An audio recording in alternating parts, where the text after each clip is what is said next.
You just spent 2 hours debugging a new LLM prompt. You hit save on your dev server 50 times. Then you check your OpenAI dashboard and realize you just spent $5 on literally nothing. Most AI tutorials show you the hello world way to call an API.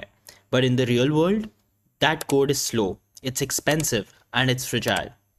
Today, I am showing you the senior engineer's approach to AI integration in Node.js. We are going to fix your UX with streaming, protect your app with retries, and build a dev cache to stop what I call a dev tax. Let's look at the code most people start with. This is juniordev.js. It's clean, it's readable, but it's a production nightmare. Look at this await call. In this setup, the request is blocking. If the LLM takes 20 or 30 seconds to generate a response, your user is just staring at a spinner. This is a UX killer. Watch my terminal. I hit enter and we wait. This is exactly what your users experience. And here's the problem. Every time I run this for a tiny logic change while debugging, I'm burning real API credits for the exact same data. This is the dev tax we are going to fix. We just saw how slow and expensive the junior approach is. To fix it, we need to stop thinking about simple API calls and start thinking about system design. In production, your Node.js backend acts as a guardrail. It intercepts every request to protect your credits and your user experience. Inside this guardrail, we stack our logic. We have rate limiting to prevent abuse, the resilience layer to handle API downtimes with retries, and the most important piece, the semantic caching. Semantic caching is the senior move. By using vector embeddings, we don't just match text, we match meanings. If the meaning of a query has been seen before, we serve it from our cache instantly. We save money and the user gets zero latency. And we only pay for OpenAI when it's absolutely necessary. For the purpose of this video, we will be exploring a different cache called the JSON cache, which is not as advanced as the semantic cache, but will do the trick for this understanding. Now, let's look at the production ready version. The first thing a senior engineer does is look for ways to optimize costs and latency.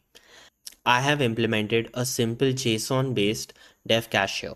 Before we ever touch the network, we check if we have already asked this question.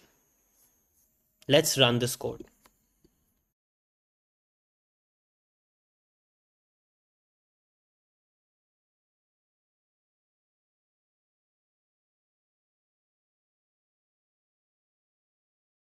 So the first thing you would have noticed that this was significantly faster, or at least it felt faster. This is because I have something called as stream true set, which sends the response chunk by chunk, allowing us to fix the UX issue the user was facing before.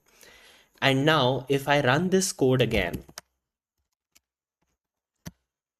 we see that the response is practically instant. This is because we hit the dev cache that I implemented. And since this question was asked before, we used the cache instead of making an API call, saving API credits while we were testing. As you can see, there are $0 spent. This is how you protect your wallet while you are in the middle of a heavy development session. Next, let's talk about the retries. So when we go here, we see something called as a p-retry implemented.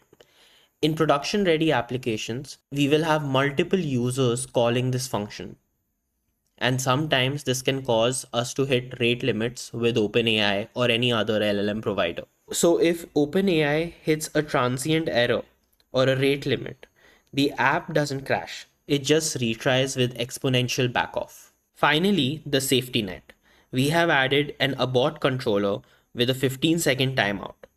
In production, you cannot let a request hang forever. If the API is struggling, we kill the connection, clean up resources, and move on. This is what turns a script into a professional service. Engineering with AI is about building robust infrastructure around the model. But everything we build today, the caching, the retries, the streaming, it all happens in a black box, unless you can see it. If you're serious about moving from a hobbyist to a senior AI engineer, you need to master observability. In the next video, I'm going to show you how to set up professional grade monitoring so you can track every single token, trace every error, and debug your production AI calls in real time. I have put the source code for today's setup in a gist below. Hit that subscribe button so you don't miss the monitoring masterclass, and let me know in the comments what's the biggest hidden cost you have run into while building with LLMs. I'm Yovi and I will see you in the next one.